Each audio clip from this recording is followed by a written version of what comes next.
Hello, my name is Dominick, and today I'll be discussing a 21st century crisis, which is the increased adolescent usage of social media.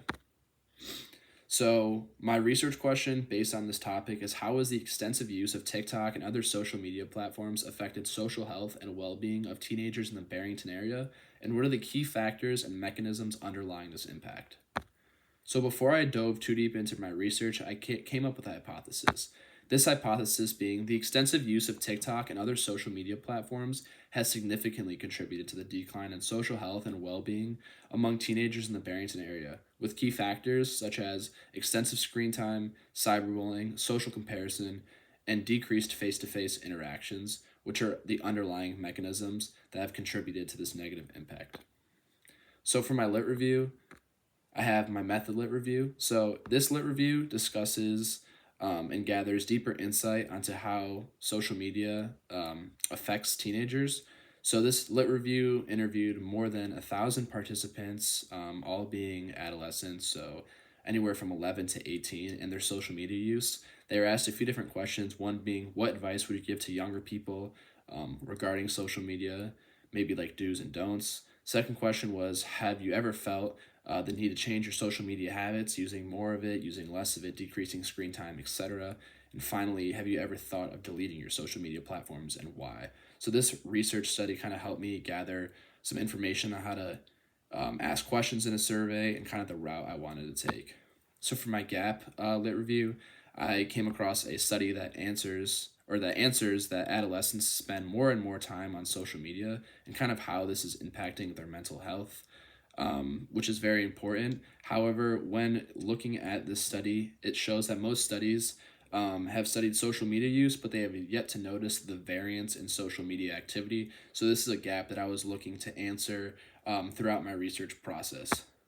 And finally, the study of choice of lit review that I'm putting in this presentation is discovering how social networking is becoming a negative impact to teenagers all across the globe on social media.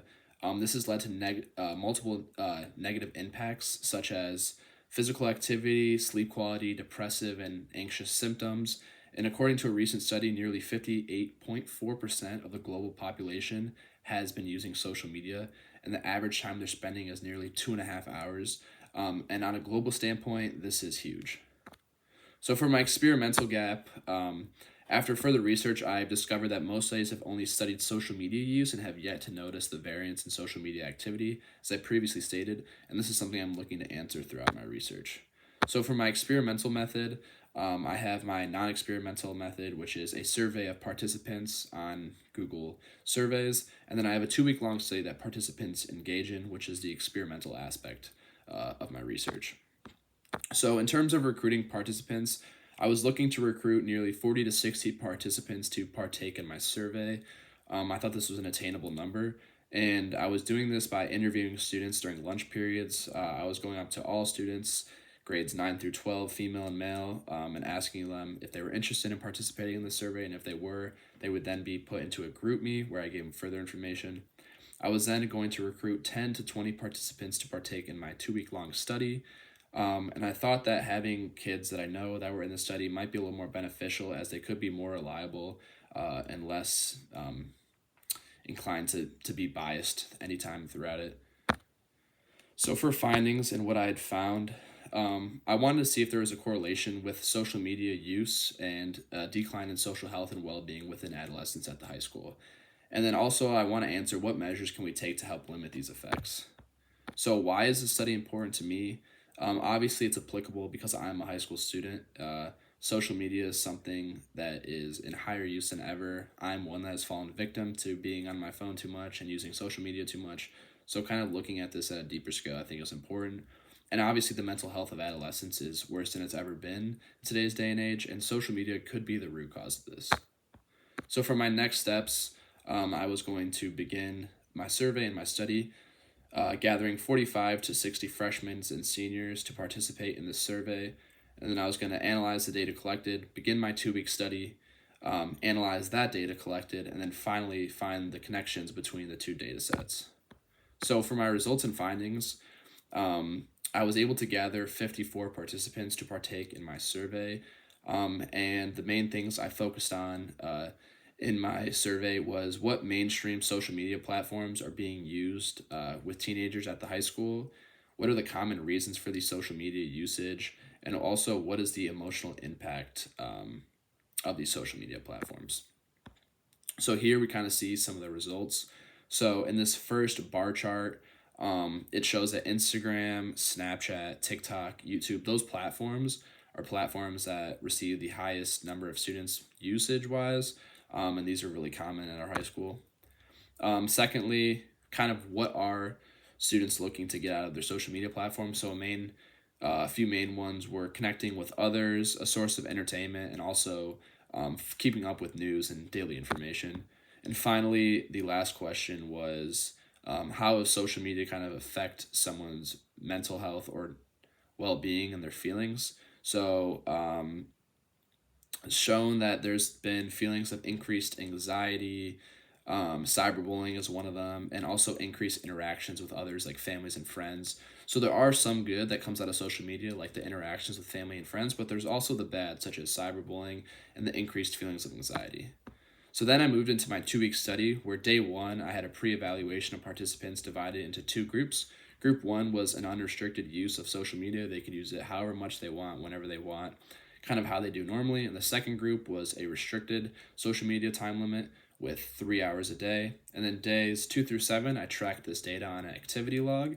Day 8, participants were allowed to self assess themselves, kind of see what they liked, what they didn't like about the survey. Days 9 through 14, I continued to track data on the activity log. And then day 15, I had a post study assessment. So here is the day one kind of pre-evaluations.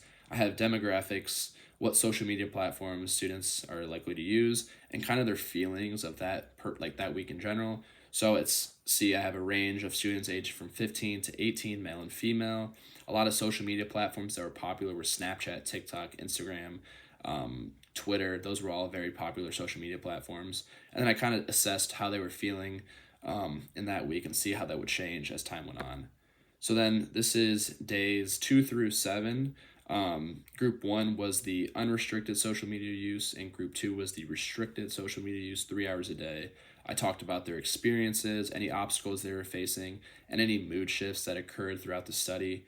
It seemed to be that students that were in group one, unrestricted, felt fine while throughout the first week or so, and they didn't face any obstacles. And I think group two was a little harder to adjust for them.